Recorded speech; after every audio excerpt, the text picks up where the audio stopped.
Not all body weight exercises are equal. Some will transform your strength, build visible muscle, and improve your coordination in a short time. Others might look impressive in a video, but won't actually do much for real-world strength or physique. And then there are those exercises that just aren't worth spending much time on at all. In this video, I'm ranking the most common calisthenics moves from best to worst, so you can focus your time and energy on the ones that actually work. The ranking is based on how many muscles do they activate, how easy they are to progress and get stronger with, how much do they help your real-world athleticism, and whether they're worth your time in a long-term training plan. So without any further ado, let's get into it. Number 1, dead hangs. Dead hangs is the single most important calisthenics exercise that everyone should do, regardless of your age or fitness level. Why? Because it has been scientifically proven to correlate with longevity. The longer you can hang from a bar, the longer you'll live, according to studies. Depending on your age, you should aim for 30 seconds, 1 minute, or 2+ minutes of dead hanging time. All you need is a pull-up bar to perform this exercise, and you can do it at home, at the gym, or anywhere where you can find a sturdy bar to hang from. So I'm putting it in A category. Number 2, planks. Planks work your entire core and help teach body tension. They're especially useful for beginners who need to learn how to engage their abs. But after a point, just holding longer isn't the best way to progress. Like once you get past the 1 minute mark, they stop being very challenging. You can make them harder by lifting one arm or leg, adding side planks, or using an unstable surface. They're good for warm-ups or cool-downs, not as a main strength move. So I'm placing the planks in the C category.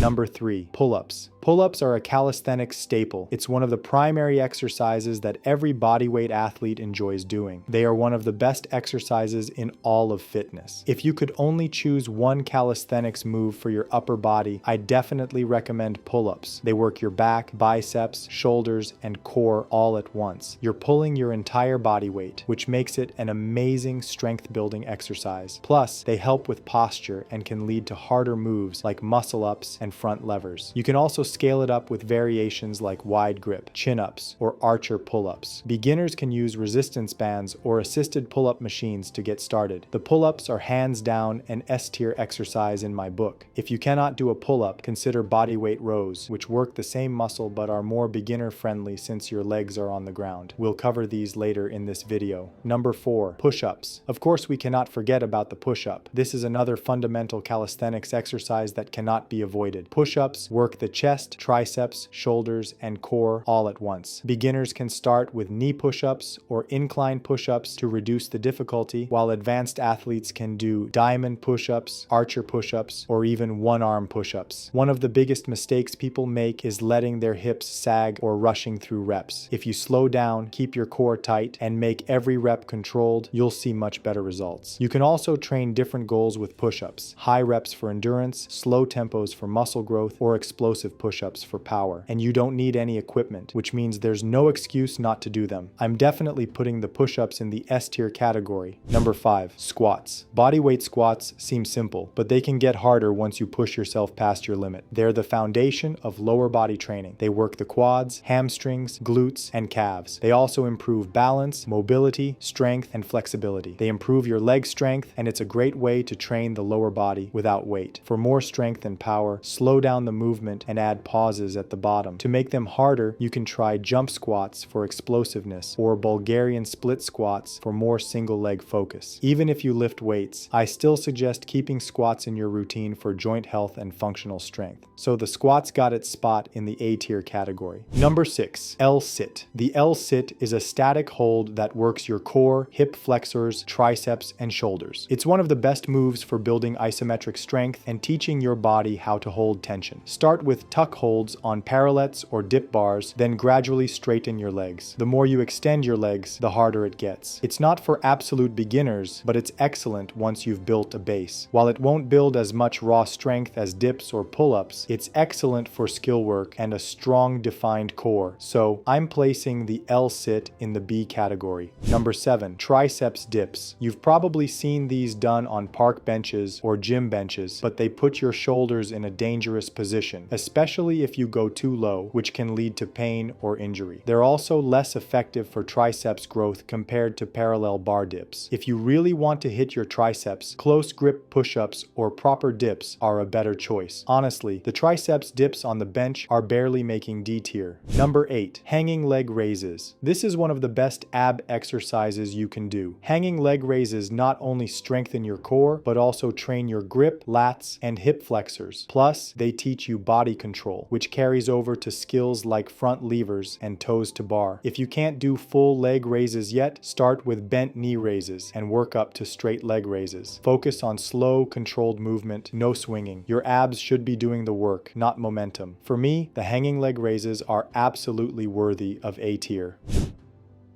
Handstands are as much about balance and control as they are about strength. They also help with posture and coordination. A wall handstand is a great starting point, allowing you to build shoulder endurance and get comfortable being upside down. Freestanding handstands take it to the next level by adding balance and coordination. While they don't build muscle or strength like pull-ups or dips, they improve body awareness and core stability. That's why I'm placing handstand in the B category. Number 10. Dips. Dips are a bit harder than push-ups. They're excellent for building the chest, triceps, and front shoulders. You can do them on parallel bars, dip stations, or even gymnastic rings for extra instability and core engagement. One thing that makes dips so good is that they're easy to make harder. Just add a weighted vest, hold the bottom position longer, or switch to straight bar dips, which put more emphasis on the chest. If you're just starting, you can do bench dips with your feet on the floor. Just be careful with your shoulder position, or use an assisted dip machine at the gym. And make sure you move through the full range. Go down far enough to feel a good stretch in your chest, but not so far that it starts to hurt your shoulders. So dips is going to the S tier category. Number 11, bodyweight rows. If pull-ups are too challenging for you right now, bodyweight rows are the perfect stepping stone. If you can master this one, a lot of other exercises suddenly get easier. For example, once you build strength with rows, your pull-ups feel lighter, your muscle-ups become smoother, and even skills like front levers or inverted rows on rings feel way more controlled. To do bodyweight rows, you hang under a low bar or rings and pull your chest toward it. This works the upper back, biceps, and rear shoulders while also teaching you proper pulling mechanics. You can adjust the difficulty by changing the angle. The more horizontal your body, the harder it is. Advanced athletes can put their feet on a bench or add a weighted vest. Rows are also great as a high rep accessory movement after heavy pull-ups to build endurance and muscle volume. I've got to place the bodyweight rows right up there in A tier. Number 12, wall sits. Wall sits are all about endurance, holding your quads under tension for as long as you can. You lean against a wall and hold a sitting position. It's great for building leg endurance and strengthening your quads and glutes. They're simple, require no movement, and are great for mental toughness. They're also a safe option if you're recovering from injury and can't do full squats yet. So wall sits is going to the C tier category. Number 13, pistol squats. Pistol squats build single leg strength, flexibility, balance, and mobility in your legs without needing weights. They target the quads, glutes, and hamstrings intensely. However, they're hard to learn, and poor form can hurt your knees. Once you can do them with control and good form, you'll notice a big difference in your leg strength. If you can't do them yet, start by holding onto a support or doing box pistols, where you sit back onto a bench and stand up on one leg. So I'd rank pistol squats in the B tier category. Number 14, crunches. Alright, I know some of you might already be thinking, why isn't this higher on the list? But trust me, there's a reason, and you'll see as we go. Crunches are probably the most overused AB exercise. They only target the upper abs and don't do much for overall core strength. They also put pressure on your neck if your form is bad. If you want stronger abs and a tighter core, I would suggest you focus on leg raises, planks, and hollow body holds. For me, the crunches just sit down in D tier. Number 15, Superman. These are done lying face down and lifting your arms and legs off the ground. They help train the lower back, glutes, and rear shoulders. They're great for fixing posture if you're always sitting, but they're not very intense, so you can definitely use them as a warm-up before harder back exercises. The Superman's is landing straight in C tier for me. Now, some of you might be wondering how to use this ranking. Focus most of your training on the S and A tier exercises. Those give the best return for time invested. Use the B and C categories as bridging exercises and the D category when you you want cardio, variety, or specialty training. And that's the full ranking from the best to the worst of calisthenics exercises. Measuring your performance in calisthenics is a big problem for most people. If you want to measure it, I have made a full video on it. Watch this next if you want to measure your performance.